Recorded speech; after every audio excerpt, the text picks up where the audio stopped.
Good evening, I'm your host, Jack Remington, of the Jack Remington NFL channel. Today's video is about the two conference title games. First game is the Kansas City Chiefs, the defending Super Bowl champions, at the Baltimore Ravens. Right now it's Baltimore Ravens -4. And the second game is the Lions at the 49ers -7.5. It's moved from 7 to 7.5.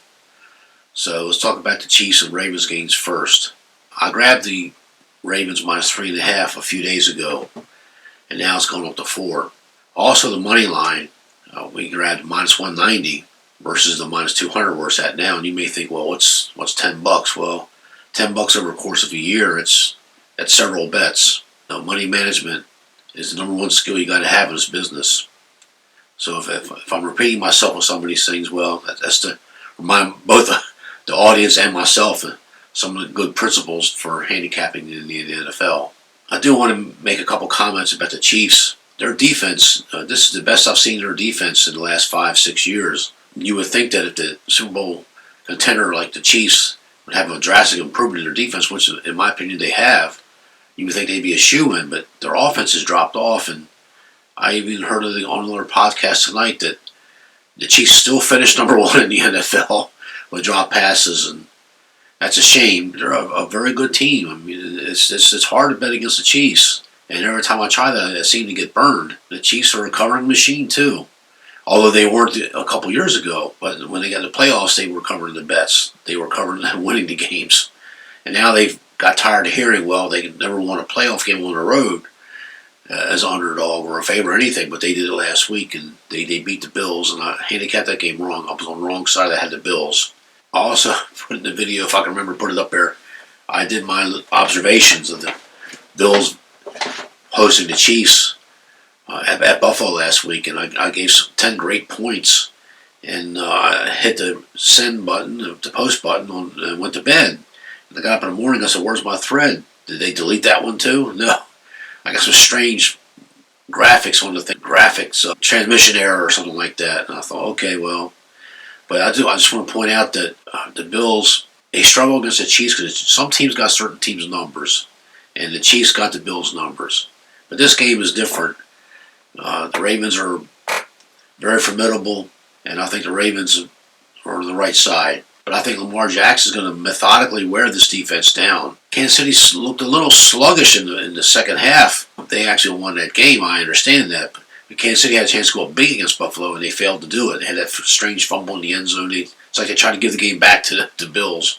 But I think the Baltimore Ravens, they're going to get a couple key sacks against Mahomes. That's what I'm looking for. They did not get one sack last week against Texans, against the C.J. Stroud, who should be in for the Rookie of the Year. I'm not saying that he was so good that he evaded the pass rush, but for some strange reason, the Ravens' pass rush was non-existent last week, and that is a concern.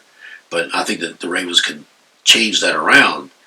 Whereas the next game we'll talk about, I'm not looking for a turnaround in the pass rush. The Chiefs' defense, they're going to sack Lamar Jackson a few times. He gets sacked every game because of his style of play. The sacks don't mean that much to me if Lamar Jackson gets sacked. It's the same when Cordell Stewart with the Steelers was getting sacked. He would get sacked 3, 4, 5 times. The game still won the game. The Steelers would only get 1 or 2 sacks. Sack contest, the winner of the sacks usually wins the game because that's showing that the defensive line is dominating the offensive line on the other team, on the losing team. So that's what I meant by that. The quarterback play from Jackson is going to get him a few sacks, but if he were the statuesque passer a la Brad Johnson of the Tampa Bay Bucks of years ago, where he's just a statue passer and you get sacked like that, would be a real problem, and the game would be changed.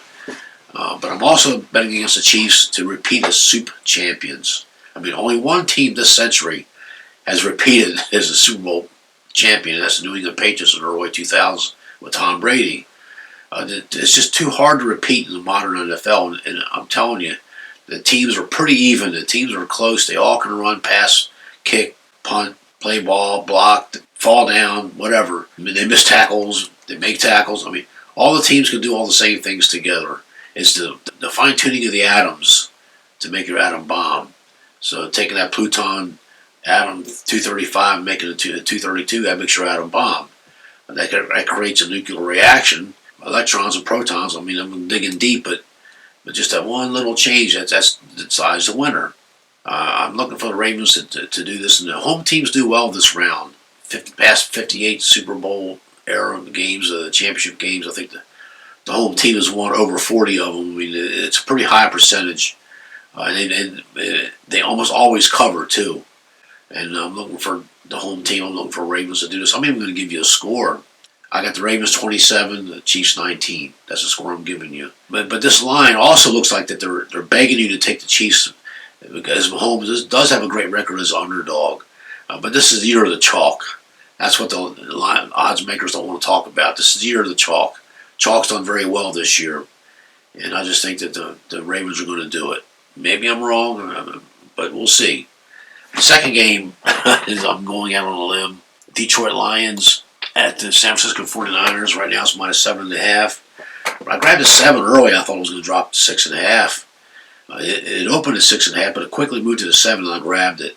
But I did make the second bet tonight, so I got the Lions plus 7.5, and the latest money line is plus 300 now for the Lions. The first bet I got with the money line was 280 or 290. I'll put the screenshot up here of what I got, because these are the first picks are the monitored picks, and any additional picks on the same game goes under the unmonitored. It still counts when your won-loss record, when it shows it on pregame.com. I'm still in the plus column. I didn't have a good week last week.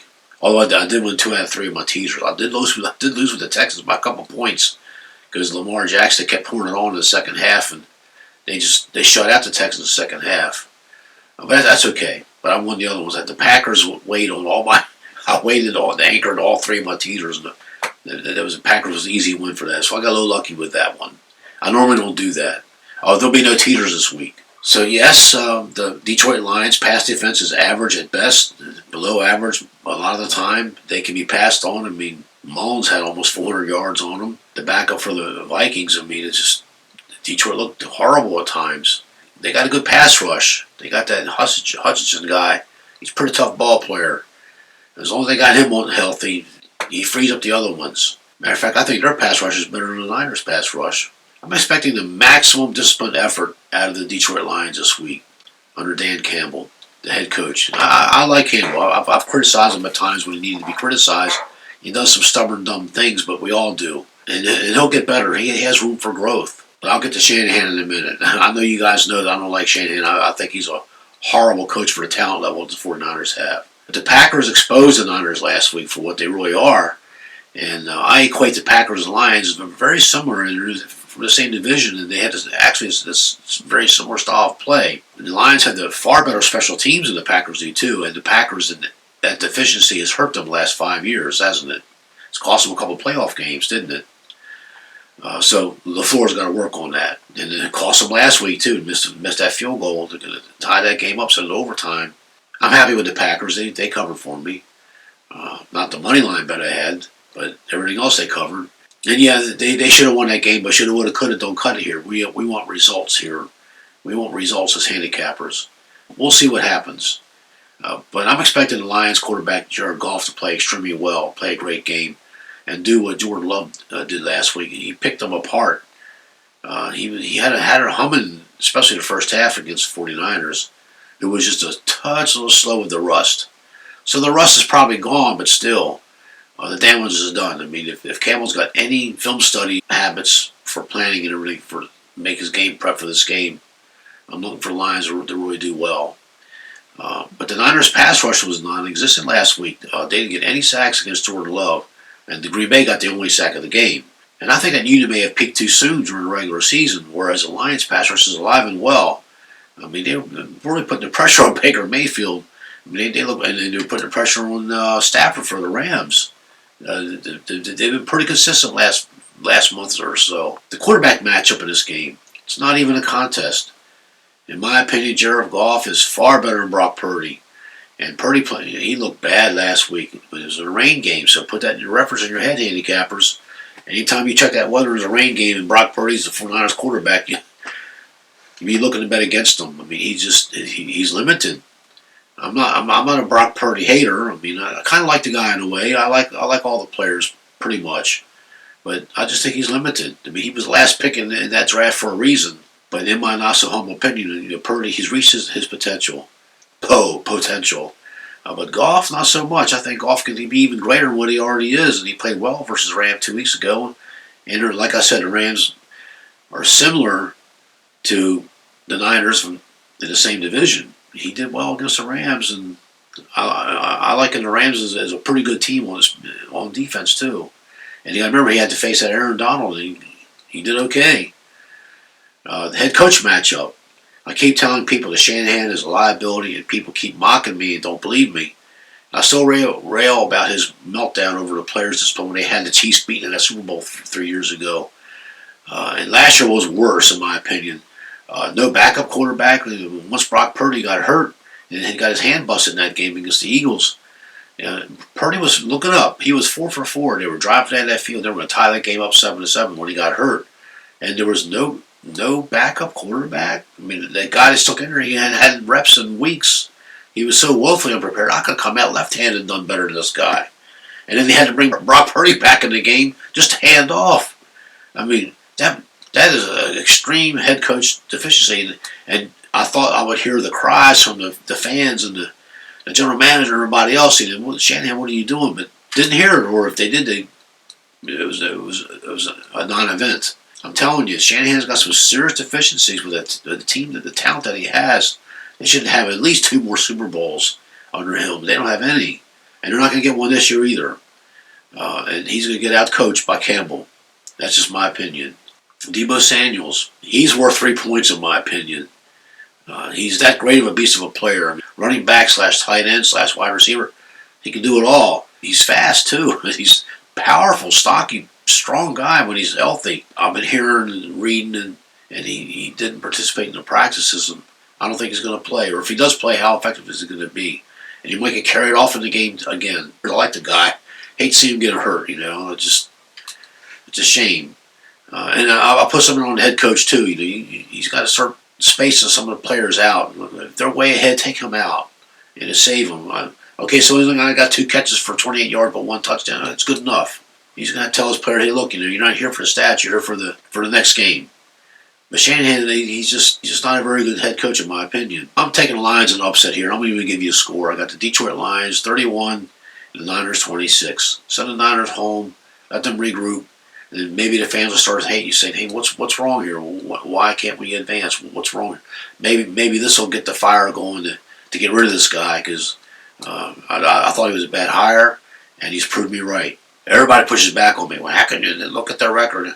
They should be even better. And I want to throw one little tidbit about the 49ers. It's my wife's favorite team, and her best friends, they all love the Niners. And that's great. That's great. That's what makes the world go around. And we all can't be the same. We all can't be liking the same thing. I mean, nothing gets done. So we all got to have our little differences, and that's what makes the world go round. Years ago, Peyton Manning come off that surgery, and the first stop he made, he wanted to play for San Francisco 49ers. Who was the coach of the 49ers? The guy that the Chargers just hired yesterday, Jim Harbaugh. He just won the championship at Michigan, right? And he's an okay coach. I mean, I'm sure he's very talented at what he does. Got the 49ers the Super Bowl when he had that idiot brain, Crappernick, I call him. And my Ravens beat him. We had the Ravens, thank God. But he didn't shake his brother's hand after the game. That's why, and he's a jerk to other coaches too. And he slapped a guy in Detroit really hard one time at that regular season game. And Jim Schwartz, he's the defensive coordinator. I think was he for the Eagles recently. But anyway, and he said, "Hey, what are you doing?" It looked like he was going to fight. I mean, it's just that was a bad situation. I mean, I blame Harbaugh for that. Just take it easy. You upset the Lions at Detroit. With your 49ers, good and fine, but he didn't need to do that. So. And he says things, and he's kind of harsh, but we all are. I mean, we all make our mistakes, but maybe he's going to be good for the Chargers, maybe not. When Peyton Manning went to go join the 49ers, John Harbaugh said, I really don't want you. And what it was revenge. He wanted revenge against Peyton Manning because Peyton Manning put him on the bench in 1998 when he was the first draft pick that year. And John Harbaugh was one catch away from upsetting the Steelers in the AFC title game just the previous year ago. The year before that, Harbaugh was a second-string quarterback. The first guy got hurt. I forgot who it was now. It might have been that Reeves guy, George, Eddie, George. Last name was George. That guy. And Harbaugh played a great game. But the guy dropped in the end zone on a big Hail Mary. I mean, if he catches that ball, the Steelers got to go home, and the Colts get to go to the Super Bowl. Tony Dungy was the coach of the Colts, and he said, "I'm having an open camp like I do for my quarterbacks every season." He makes the quarterbacks and the number one players on the first string team fight for their jobs every year, and that's the coach's decision. Well, Peyton Manning beat out Harbaugh and beat out the other guy, and Peyton Manning was a starter. He was that good. Harbaugh never forgave him for that. He told Peyton Manning, and I quote, "Well, you're not going to do what you want here and call your own plays. You're going to run the ball because we got a great team." And Denise York was given the question because Jeb York was under investigation by the Securities Exchange Commission, so he was not allowed to be a spokesperson for his team for a while per NFL rules. Go look this up. And so Denise York gets up there and goes, "Well, we let Coach Harbaugh make all the decisions." I mean, there was people that railed about this. You don't want Peyton Manning? What's wrong with you? If they had taken Peyton Manning instead of him running to Denver like you did, he would have played a few more years, and they would have went unbeaten for at least 2 of those years. They'd won it all. So I'm here to tell you, decisions that this team is making is not helping the 49ers. And I know you don't want to listen to me bash the 49ers all the time, but I'm here to tell you, with the talent that they have, they should have more Lombardis. And I'll let it rest at that then. So you go look this up about this Denise York. We let Coach Harbaugh make all the decisions. And I can't find the video now. And I'm not going to spend all night looking up the video. But I remember seeing it back then, and I thought, what's wrong with these people? So, and then he went to Tennessee. Peyton Manning went to Tennessee, and I forgot the reason why they couldn't take him. And then here comes John Elway. He's the general manager of the Broncos. "Hey, you looking for a spot, buddy? Come and talk to me, you know." And he got him a Super Bowl. So I'm a big Peyton Manning fan. So I just thought he was good for football. I just felt that he was just one of a kind.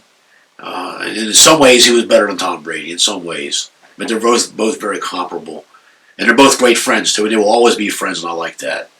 So the 49ers, I feel for the team. I hope it's not just me. I hope other people can see what I'm saying about the 49ers. But this Shanahan guy, he's got to go. Sorry, I'm just never going to accept him like I don't accept Andy Reid.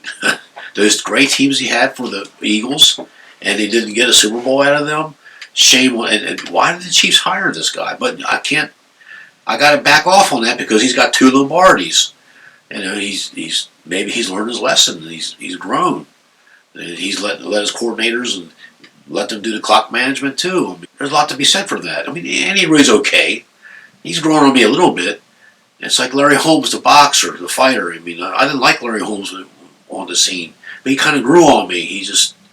He got better and better, and he was a great heavyweight champion. Hate to use boxing for NFL analogy, but and no teasers. I'm either going to win or lose with what I already got. A teaser doesn't really solve anything. And yeah, I could get a teaser. I could go through 0 and then do a 7-point teaser and get Baltimore +3. Well, I should have did it last week. I got Baltimore +3.5, but I didn't. I don't want to put Kansas City plus on a 7-point teaser, get Kansas City 11 because the Ravens, they could roll them, beat them by 14, and it could be 27-13, and you lose your teaser. Where I feel pretty good about the Lions, whatever I would put on to part of the teaser, I would never. And all these guys I listen to on the radio on the way home, I'm going to take a 2-point teaser. I'm going to put the Chiefs +10, and I'm going to get the Niners down to -1 or -1/2 or even. They're making a mistake. And I told the guys on pregame.com last week, I got Dallas down to -2. I said, "You're making a mistake." I told a couple of them, in the first round, the wild card round, I said, I could see Houston all the points, even though I was on the other side against Cleveland. But you know what? I said, "You're making a mistake with the Cowboys. They can lose that game." They got after me, but we saw what happened. We saw who was right. Getting a team down to -1 or -2, it's a losing proposition. I did it again myself. I went against my own rules, and I lose that way. So I got to cut some of this out. It's a long video. Only one or two more videos after this. I'm still working on my Dallas Cowboy video that I got to get out. I just haven't had time. Maybe I'll save it for next year. It's been a great NFL season. The championship game, the playoffs they're usually great games. I mean, it's very rare you get that blowout when Texas blew out the Browns that couldn't watch. It's great entertainment. It's a great hobby. And it's just got to stay within your means. And like I keep telling people, money management. Got to have money management. I mean, without that skill, you will never win anything. I'm telling you. So you master your money management, stay disciplined. If you're under bet, that's okay. Unless you're making your living at this, and less than 1% or half of 1% are making their living this way. Okay, but they got bankrolls. They've worked their way up, or they somehow got funding. There's a lot of reasons why the few that are doing it are successful. But none of them would have any success if they just blew their money blew a lot of their bankroll in one game, or put it all on the table like the guy that robbed the bank that time years ago and put it all on the thing and he won, got lucky and he won. Johnny Carson, Monty Carson, our player, just what happens if he loses? He takes a gun and he shoots himself, you know. Stay within your means. Best team sport is the NFL. Where coaching it means the most. And I'll argue till I'm dead in the grave that coaching means far more in this NFL than in any other sport. And in college football. In football, coaching it weighs the most. You know, a lot of moving parts and a lot of cohesion that's got to get together. A lot of discipline for so few games that you get to play. In baseball is 164 games, and now everybody's in the playoffs. You know, 4 rounds of playoffs now, wherever it is too much. Basketball and hockey, 82, 83, and then everybody's in the playoffs. 5 rounds of playoffs, forget it. But football, different breed of cat. Stay tuned for the next video for Super Bowl Sunday. Thank you, players. Good luck.